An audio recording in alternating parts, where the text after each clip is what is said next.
Student learner YouTube চ্যানেলে তোমাদের সকলকে স্বাগত জানাই। আজ আমাদের আলোচ্য বিষয় পঞ্চম শ্রেণীর ইংরেজি বিষয়ের থার্ড সামারেটিভ এক্সাম অর্থাৎ তৃতীয় পর্যায়ক্রমিক মূল্যায়নের একটা উত্তর সহ নমুনা প্রশ্নপত্র নিয়ে। ফুল মার্কস তোমাদের থাকবে 50, সময় থাকবে 1 ঘন্টা 30 মিনিট। সরাসরি স্ক্রিনে তোমরা উত্তর সহ নমুনা প্রশ্নপত্রটা দেখতে পাচ্ছ। Reading skill seen 1. Read the following text and answer the given question.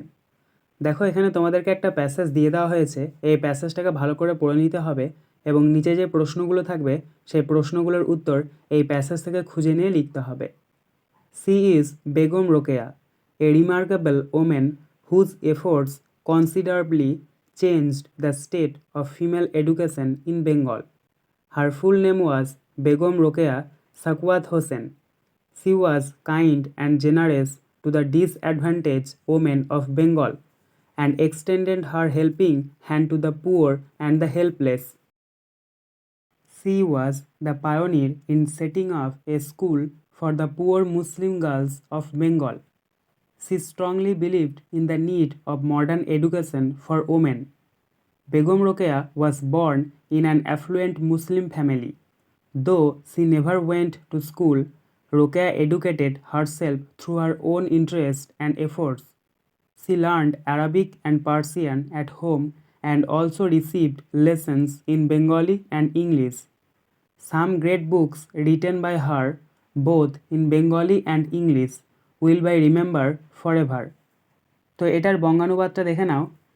তিনি হলেন বেগম রোকেয়া, এক উল্লেখযোগ্য মহিলা যার প্রচেষ্টায় বাংলায় মহিলা শিক্ষার অবস্থা যথেষ্ট পরিবর্তিত হয়েছিল। তার পুরো নাম হলো Begum Rokeya Sakhawat Hossain.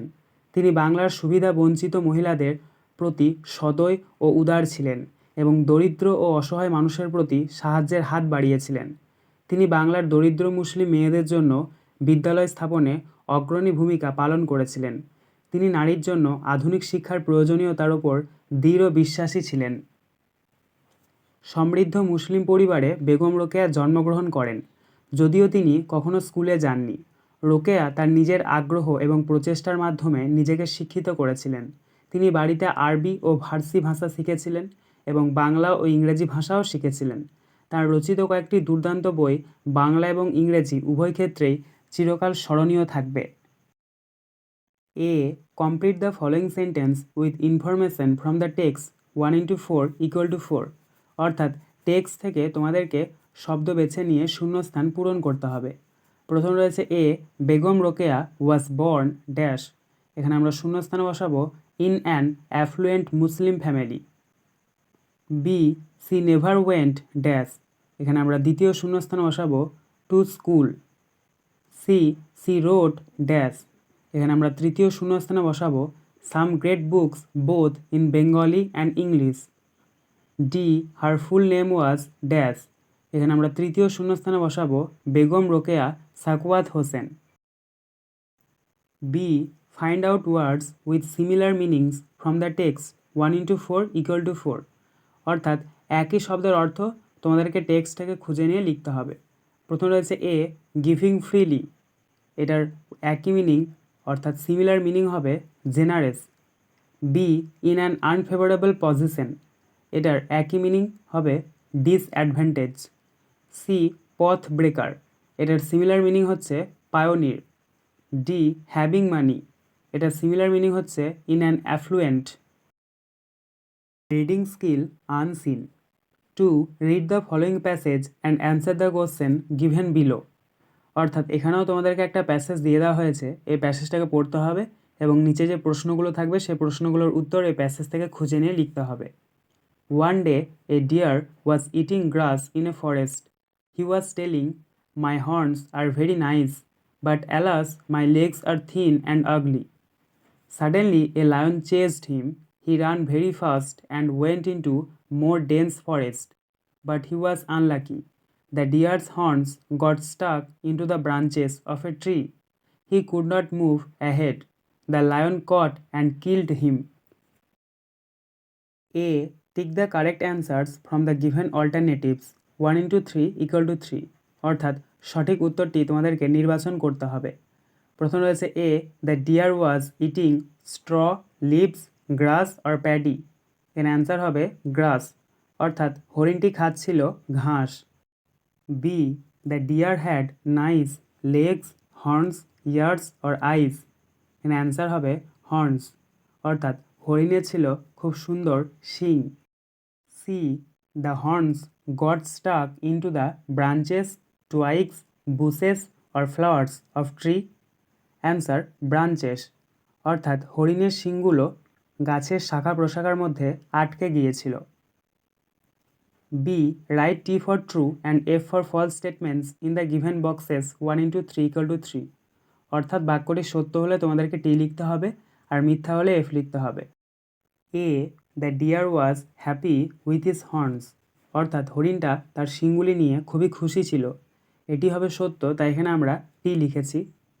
B, the deer's horns got struck into bushes, অর্থাৎ হরিণের শিংগুলি ঝোপের মধ্যে আটকে গিয়েছিল। এটি হবে মিথ্যা, তাই এখানে আমরা এফ লিখেছি। C, a leopard chased the deer, অর্থাৎ একটা লিওপার্ড হরিণটিকে তাড়া করছিল।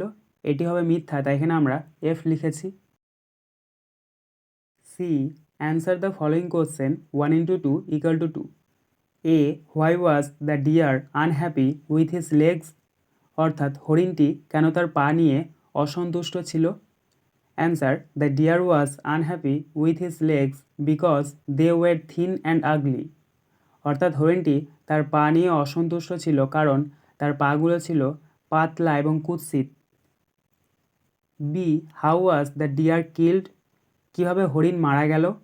Answer, the deer's horns got struck into the branches of a tree, he could not move ahead, so the lion caught and killed him. হরিণের শিংগুলি গাছের শাখা প্রশাখার মধ্যে আটকে গিয়েছিল, তাই সে নড়াচড়া করতে পারছিল না, ফলে সিংহটা এসে তাকে ধরল এবং মেরে ফেলল। Grammar and vocabulary. 3. Write a or an or the in the given blanks 1 × 5 = 5। অর্থাৎ শূন্যস্থানে তোমাদেরকে এ, অ্যান অথবা দি বসাতে হবে। এ কখন বসে? যখন শূন্যস্থানের পরের অক্ষরটা কনসোনেন্ট দিয়ে শুরু হয় তখন এ বসে। আর অ্যান কখন বসে? যখন শূন্যস্থানের পরের অক্ষরটা ভাওয়েল দিয়ে শুরু হয় তখন অ্যান বসে। আর দি কখন বসে? কোনো কিছু নির্দিষ্ট কিছু বোঝালে দি বসে, আর একটি মাত্র কিছু বোঝালে দি বসে। প্রথম রয়েছে দেখো A, he always speaks dash truth. এখানে একটা নির্দিষ্ট কিছু বোঝাচ্ছে, তাই এখানে আমরা প্রথম শূন্যস্থানে বসাবো TH the. B, mister Sen is dash honest man. এখানে দেখো শূন্যস্থানের পরের অক্ষরটা কি এইচ, এইচটা হচ্ছে কনসোনেন্ট, তো এখানে বসার কথা এ, কিন্তু এখানে এইচের কোনো উচ্চারণই হচ্ছে না, অনেস্ট উচ্চারণ হচ্ছে, তাই ওটাকে আমাদেরকে কিন্তু নিতে হবে। তাই এখানে আমরা শূন্যস্থানে বসাবো A N an. C, dash Ganges is a Hooghly river. এখানে আমরা তৃতীয় শূন্যস্থানে বসাবো টিএইচ দা, অর্থাৎ গঙ্গা নদীর কথা বলা হয়েছে এবং এটা একটাই রয়েছে। D, have you seen dash owl. দেখো এখানে শূন্যস্থানের পরের অক্ষরটা ও দিয়ে শুরু হচ্ছে, ও হচ্ছে ভাওয়েল, তাই এখানে আমরা শূন্যস্থানে বসাবো A N an. E, grandfather gave me dash doll. এখানে দেখো শূন্যস্থানের পরের অক্ষরটা ডি দিয়ে শুরু হচ্ছে, ডিটা হচ্ছে কনসোনেন্ট, তাই এখানে আমরা শূন্যস্থানে বসাবো এ। 4. Fill in the blanks with the correct forms of the verbs given in the brackets 1 × 6 = 6। অর্থাৎ এখানে তোমাদেরকে সঠিক ভার্বটা শূন্যস্থানে লিখতে হবে। প্রথমে রয়েছে A, last Sunday Reba dash ব্র্যাকেটে visit or visited the zoo. এখানে শূন্যস্থানে বসবে VISITED ভিজিটেড, অর্থাৎ গত রবিবার রেবা চিড়িয়াখানায় গিয়েছিল। B, they dash drink or drank coffee everyday. এখানে শূন্যস্থানে বসবে DRINK ড্রিঙ্ক, অর্থাৎ তারা প্রতিদিন কফি পান করে। সি, ফার্মার্স ড্যাশ ব্র্যাকেটে grow or grew crops in the field. এখানে শূন্যস্থানে বসবে GROW গ্রো, অর্থাৎ কৃষকেরা মাঠের মধ্যে শস্য ফলায়। D, the boys dash enjoy or enjoyed the football match yesterday. এখানে শূন্যস্থানে বসবে এনজয়েড, অর্থাৎ ছেলেগুলি গতকাল ফুটবল ম্যাচে খুবই আনন্দ উপভোগ করেছিল। E, Subir dash sings or sang a patriotic song yesterday. এখানে শূন্যস্থানে বসবে SANG সাং, অর্থাৎ সুবীর গতকাল একটা দেশের গান গিয়েছিল। F we dash go or went to school every day by bus, এখানে আমরা শূন্যস্থানে বসাবো জি ও গো, অর্থাৎ আমরা প্রতিদিন বাসে করে স্কুলে যাই। 5.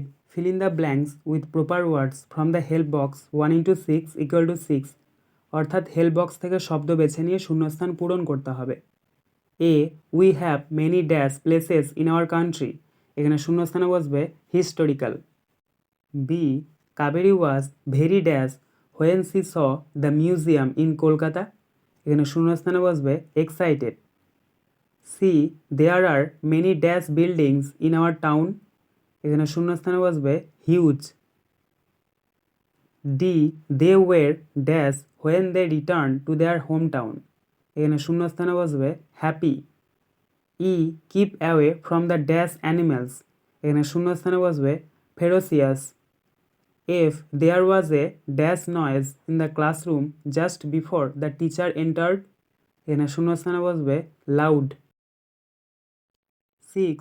Fill in the blanks with present continuous tense 1 into 6 equal to 6, অর্থাৎ শূন্যস্থানগুলি তোমাদেরকে প্রেজেন্ট কন্টিনিউয়াস টেন্স দ্বারা পূরণ করতে হবে।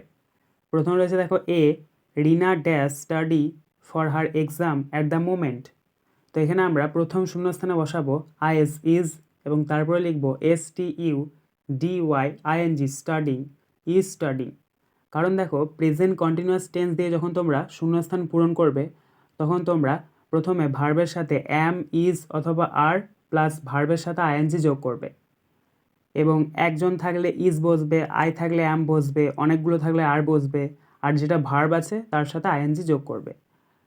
দ্বিতীয়টা দেখো বি দে ড্যাশ ব্র্যাকেটে প্লে ফুটবল নাও, এখানে আমরা শূন্যস্থানে বসাবো ARE are PLAYING playing, are playing. C dash ব্র্যাকেটে ইট রাইস, এখানে আমরা শূন্যস্থানে বসাবো IS is EATING eating, is eating. D I dash ব্র্যাকেটে work on a special report today, এখানে আমরা শূন্যস্থানে বসাবো AM WORKING working, am working. E Pinky dash ব্র্যাকেটে come to my place today, এখানে আমরা শূন্যস্থানে বসাবো IS is COMING coming, is coming. F Varun dash walk to school right now, এখানে আমরা শূন্যস্থানে বসাবো IS is WALKING walking, is walking. 7. Fill in the blanks with the adverbs given in the list below 1 into 6 equal to 6, অর্থাৎ দেখো list থেকে তোমাদেরকে অ্যাডভার্বগুলো বেছে নিয়ে শূন্যস্থান পূরণ করতে হবে। A we open the lid of the box dash, এখানে আমরা প্রথম শূন্যস্থানে বসাবো carefully. B the man was very poor but he lived dash, এখানে আমরা দ্বিতীয় শূন্যস্থানে বসাবো honestly. C we should dash try to help others, এখানে আমরা তৃতীয় শূন্যস্থানে বসাবো always. D yesterday there was an accident dash Renu's house, এখানে আমরা চতুর্থ শূন্যস্থানে বসাবো near. E soldiers fight dash for their country, এখানে আমরা পঞ্চম শূন্যস্থানে বসাবো bravely. F I dash went to a zoo, এখানে আমরা শূন্যস্থানে বসাবো NEVER never. Writing skill 8. Suppose you went to a zoo with your parents and saw many interesting things there. Write 5 sentence to describe your experience. প্রশ্নের মান 5। Hints রয়েছে দেখো name of the zoo, time of visit, animals and birds seen, eating habits, your experience. অর্থাৎ ধরো তুমি তোমার parents অর্থাৎ গুরুজনদের সাথে চিড়িয়াখানায় বেড়াতে গিয়েছো, সেখানে তুমি যে যে জিনিসগুলো দেখেছো সেগুলো দিয়ে তোমাদেরকে 5টি বাক্য রচনা লিখতে হবে। তো এটার অ্যান্সারটা দেখে নাও। প্রথমে তোমরা হেডিংয়ে ওপরে লিখবে a visit to the Alipore zoo, নিচে দিয়ে লিখবে last Sunday I went to the Alipore zoo at about 9 AM with my family. The animals were being given food then. I saw the tiger, lion, leopard, elephant, deer, ape, giraffe, and hippopotamus. We also saw different kinds of birds like macaw and grey parrot. The tiger, lion, and leopard eats flesh, so they were given beef to eat, whereas sweet grasses were given to deer and giraffes. The apes and elephants were given bananas to eat. I loved the trip, and now it has become a memorable one. আজকের আলোচনা পর্বটি এখানেই শেষ হলো। আশা করি ভিডিওটি তোমাদের ভালো লেগেছে। যদি ভালো লাগে একটা করে লাইক করে দিও। সবশেষে তোমাদের কাছে একটাই অনুরোধ, যারা এখনও পর্যন্ত আমাদের চ্যানেলটিকে সাবস্ক্রাইব করে উঠতে পারোনি তারা চ্যানেলটিকে সাবস্ক্রাইব করে পাশে থাকা নোটিফিকেশন বেলকে অল প্রেস করে নিও এই ধরনের নতুন নতুন ভিডিও পাওয়ার জন্য। ধন্যবাদ।